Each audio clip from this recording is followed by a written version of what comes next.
Hi everybody! Today I'm going to talk about one of the greatest loves of my life, which I've not really mentioned anywhere on my social media before, and that is perfumes. I've loved perfume ever since I saw my mother wearing Beautiful by Estee Lauder, Trésor by Lancôme.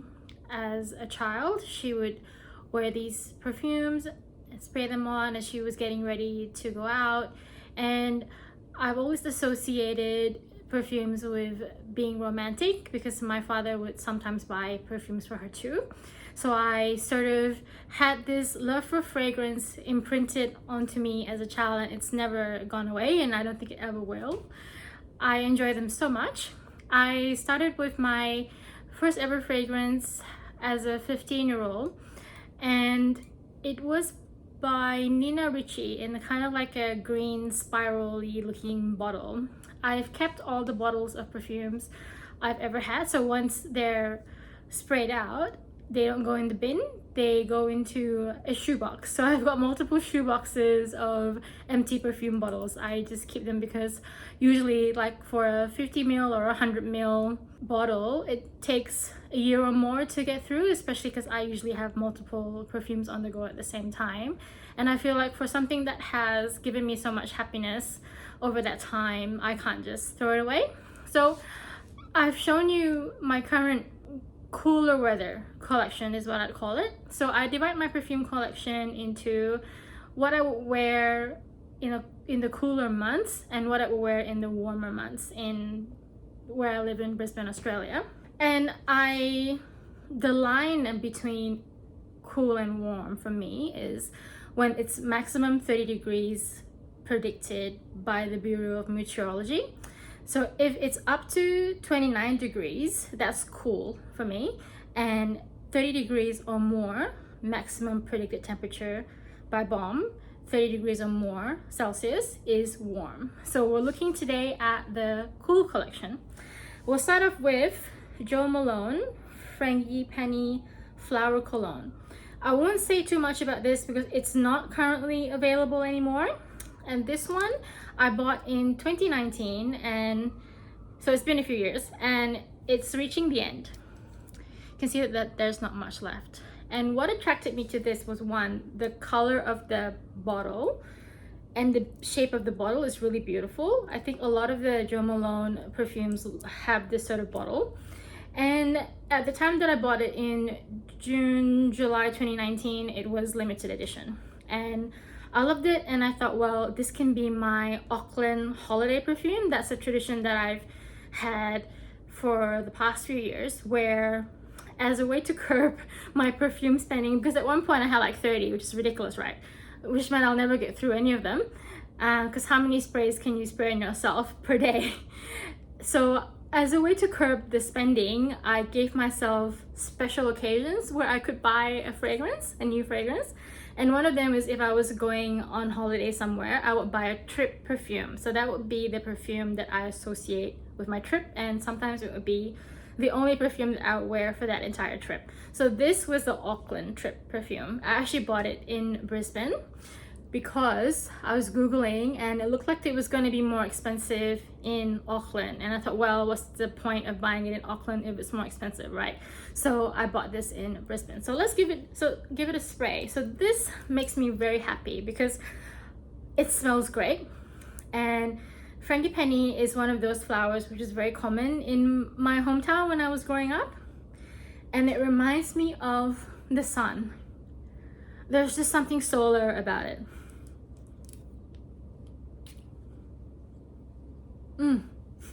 Oh.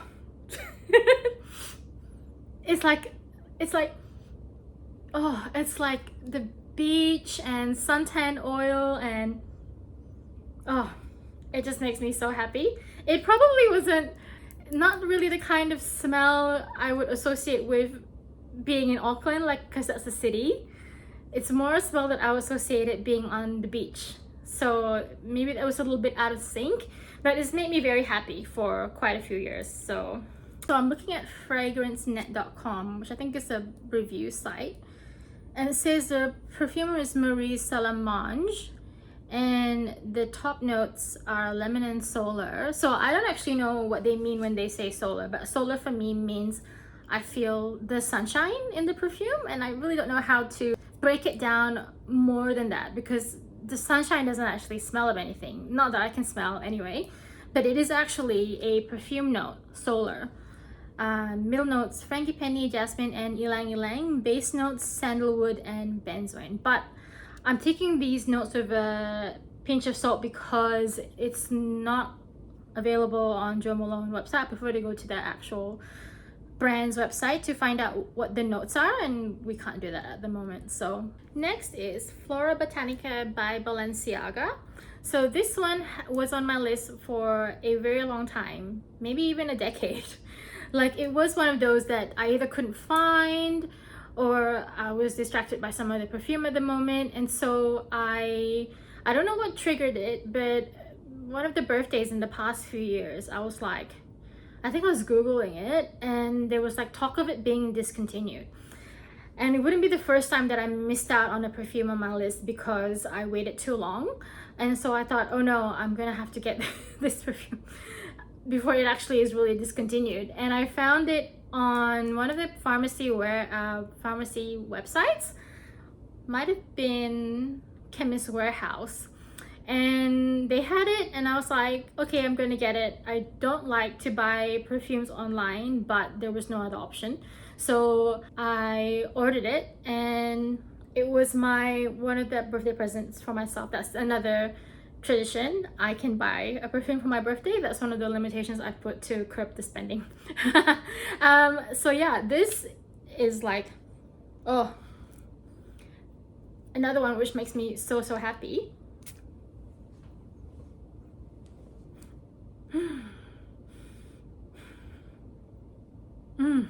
It's like rose, but light, soft, green. So a green rose is what I'm getting when I'm sniffing it, and that's my interpretation of what the smell is. It's one of those that is really recognizable. I feel like if someone walks past wearing this, I know what it is right away, even before I bought a bottle. So it's really well made, really well formulated, I believe. And I kind of find when I did the unboxing for the perfume, I was like, this bottle is weird. Like, it's like, what's with the stripes? Like, what are they trying to say with the stripes? And then the stripes are even in the bottle. So it's like, and then it's red on one side and then it's clear on the other. So red stripe, kind of like a purple blue tinge here. And then, yeah, it's just, I don't know whether it was tying in with maybe one of their couture collections for whatever year this came out in. So I can't find anything on the Balenciaga official website about the perfume. They don't seem to have a perfume section, so I'm not sure. Maybe they don't make them anymore. Fragrantica website, and they're saying here Florabotanica is the floral green, so I got that from that sniff, that sort of rose green. Launched in 2012, created by Olivier Polge and Jean-Christophe Hérault. Sorry if I pronounced that wrong. Top note is mint, middle notes are rose, carnation, and cannabis. Base notes are vetiver and amber. So it's unusual because I don't often see mint in perfumes or cannabis. I am a little surprised at what it has according to Fragrantica website. But yes, this is also one of the perfumes that has made me very happy. I am never disappointed when I spray it on, and it's not one of those that changes with if I'm wearing something else or if it's a different day on my skin. So very happy with this one. Next one is Peony by Dolce Gabbana. So Dolce Gabbana seem to have released single floral note perfumes. I think they have a rose and maybe some other notes as well. And the last time I had a Dolce & Gabbana was light blue, which is a bit of a classic and is still really good to this day. So this one, a co-worker at a previous job was wearing it, and it smelled so good. And I was like, what are you wearing? And she says, is that because it's good or not good? And I said, it's because it's good. And she told me that it is Peony by Dolce Gabbana. So I put it on my list because I know that perfumes can smell different depending on the person. So don't buy perfume because it smells good on someone else. Like, it's a good way to find things to try, right? But not make that decision solely because you smelled it on someone else. And so I went to the shop and Meyer and tried it on, and I liked it on me, but in retrospect I should have waited. I should have waited for the dry down, which I think is maybe in 30 minutes, but I wanted to get something, and I think it wasn't really a purchase to meet one of the traditions. So there's really only two, the trip tradition and the birthday tradition. I think it was, I always have 3 as a minimum, and I needed one more because I was running out of one of the older ones. And it's a beautiful bottle.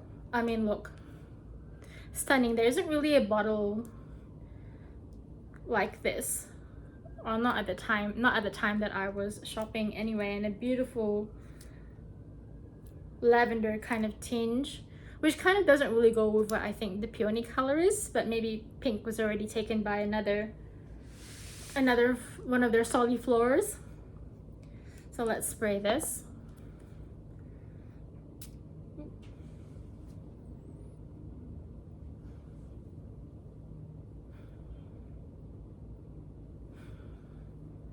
So it's a very sweet note, and then it almost very quickly sort of hits the back of my nose, and with like a fizzing sensation. And that's what I smell at the point that I feel it starts to go beyond smelling good on my skin. I was at Libertine Perfumery, which is a shop here in Brisbane that sells the niche perfumes, and we're trying all these expensive perfumes. And you know, if I'd found something that I liked, I would have bought one, right? Because I'm a fan of perfumes. And the lady there, to do her justice, she wasn't just selling for the sake of selling. She said, "Oh, that actually smells like cat piss on you." And I was like, yeah, it does. That's the word that I'm looking for, because I'm like, why does this smell so strong and off on me? And this kind of does that. So there's obviously a base note that on my skin, reacting with my skin chemistry, begins to smell like I've just been sprayed by a cat. So I need to know what that is, because then I can avoid everything that has that, right, in perfumes. And this was my fault because I didn't wait long enough. I was too impatient. I should have waited. And because my memory was that it smelled so good on this other lady, so I was sort of also not following my own advice in terms of just because it smells so good on somebody else. So I'm on the Dolce Gabbana website, and this range is the Dolce range, so it's good that it's still on the website, which means I can get the official notes. And it was created by Christophe Renaud for Dolce & Gabbana. Top notes: pear, cyclamen, bergamot, pink pepper, heart, peony, Bulgarian rose, freesia. Base: Mirabelle plum nectar, Virginian sandalwood, honey, and broxan, and patchouli. Yes, I think that's what it is, the patchouli. I should have done my research before I went to the shop. My God, because I remember I avoid that like the plague usually, and that's what it is. That's making perfume smell like cat piss on my skin. Darn. But I am not one to waste. I spent my hard-earned money on this, and I'm going to get through it.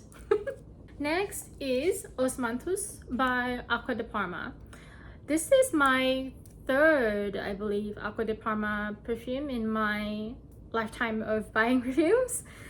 Acqua di Parma is an Italian brand, and it's kind of on the expensive side. And for most of their fragrances, they only have them in the 100 ml bottle. And the bottle is pretty much like this. Sometimes there might be a different colored top and a different colored label, but this is what it looks like. And I think for some of them in the past, they have gone with a different shape of bottle, but this is the most common one. And for a perfume for a perfume range that is quite expensive, I think they could have done a better job of the label. It's just a paper label, and I've had to move where the spray comes out because I wear a lot of hand creams, and I fear that if I'm placing my hand on the label all the time, it's kind of like a thin paper, it will start to peel. So I've had to change where the spray is coming out of. So then my hand is on here, which I'll show. Oh.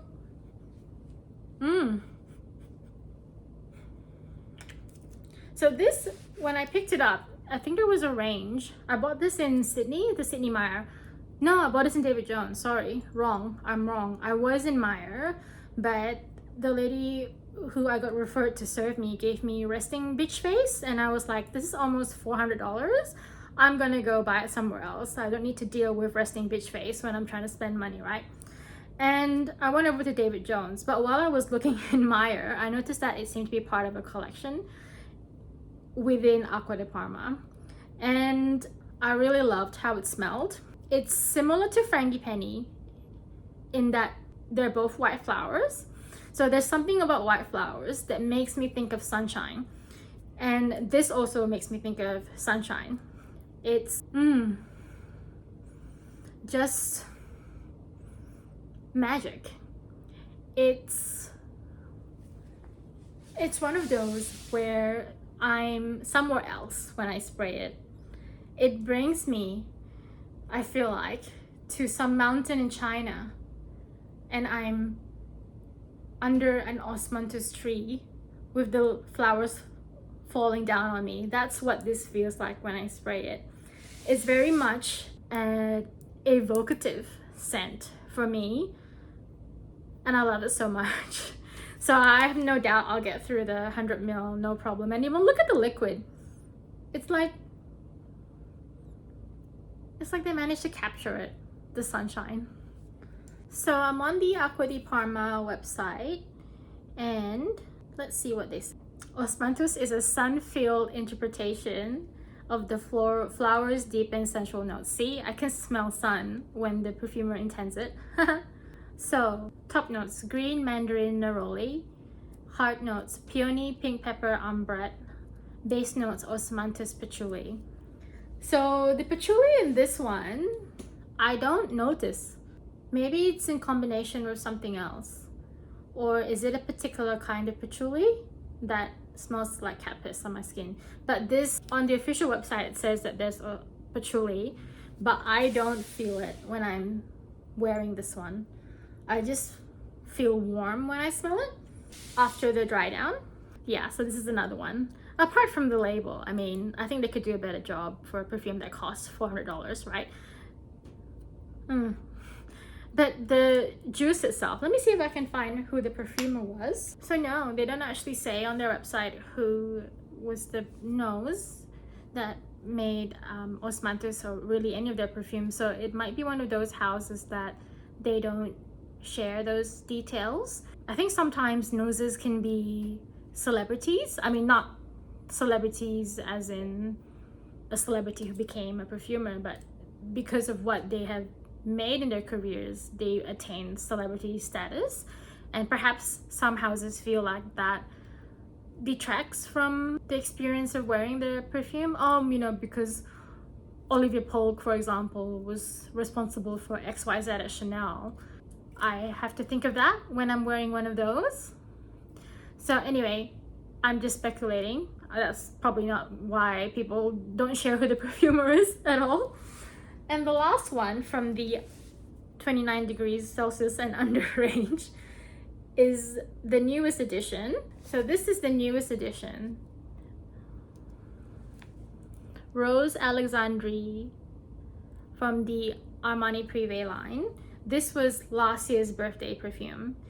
Rose Alexandrie has been on my list for also many years, maybe like 10 years. And it was always too expensive whenever I was able to find it.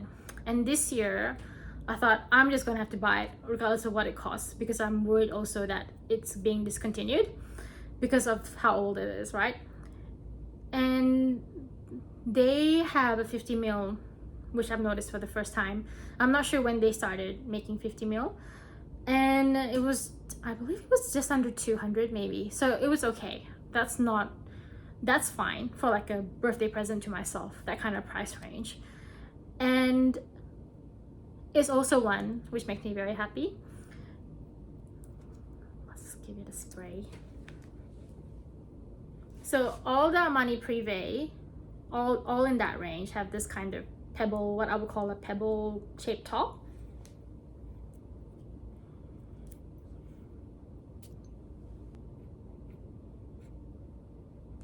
I'm going to put this on my skin.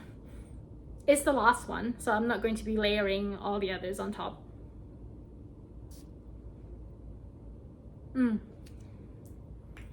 Gorgeous. It's not rose right away. It's almost citrusy. Grapefruit, that's what I'm thinking of. Slightly bitter. Of course, I've sprayed this many times over the years while I'm in and out of perfume counters and trying not to buy it. Finally buying it.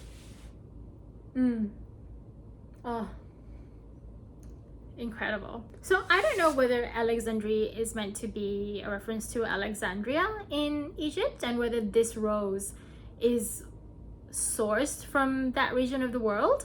And this is what I believe an expensive bottle of perfume should look like, because it's got that metal plate for the brand name and the perfume name. So this shows me, this to me is a bottle where they put a bit more thought into what it should look like and how it should feel in the customer's hand. So let's see what they say on their website about Rose Alexandrie. Okay, it's on their official website, always a good thing. Floral citrusy fragrance. So there you go. That was the citrus that I smelled. Inspired by fountain waters and scent of roses from the mythic Alexandria garden. So a garden which may have existed in Alexandria in myth, I guess. Interpretation, solar, and so there again, another mention of the word solar. I really must figure out what this means in perfumery, because clearly I'm very attracted to it. I don't even know it when I'm picking up these perfumes. Iconic centifolia rose grown under the Mediterranean light. Mediterranean citrusy rose.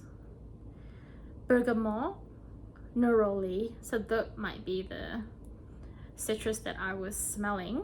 Let's see if we can find the perfumer. No, I can't find who the perfumer is online. So it's another one of those like Acqua di Parma where it's not easily found, the name of the person who made it. So I'm just going to read out what it says on Wikipedia about Osmanthus, because I think that's not really commonly known here in Australia what kind of flower that is. So originally found in the Middle East of the Himalayas, so Asian in origin, has been known in China since ancient times. And I know that they use the flowers as a tea, which is also one of my favorite things. The flowers are used throughout East Asia for their scent and flavor, which is likened to apricot and peach. In China, Osmanthus tea combines sweet Osmanthus flowers with black or green tea leaves. In Vllo, it is used to, again, I'm sorry if I pronounced that wrong, it is used to flavor a locally brewed beer. Sweet Osmanthus and Osmanthus tea are particularly associated with the city of Guilin. Again, if I pronounced that wrong, I'm sorry. Literally forests of sweet Osmanthus. They also make it into a wine. And Pepsi has an Osmanthus flavored Pepsi for China. Please, if anyone knows where I can find that in Brisbane, please let me know. I'd love to try this Osmanthus flavored Pepsi. So it mentioned that it smells a bit like peach, and peach, unfortunately, like patchouli, is one of those that I have an averse reaction to. It, in candy even, it makes me feel nauseous, like, and gives me a headache. So that's another note that I stay away from in food and fragrance. So I've been a perfume lover for a very long time. I even have like a perfume book lying around here somewhere, and it's like one of those things which is a gift of humanity.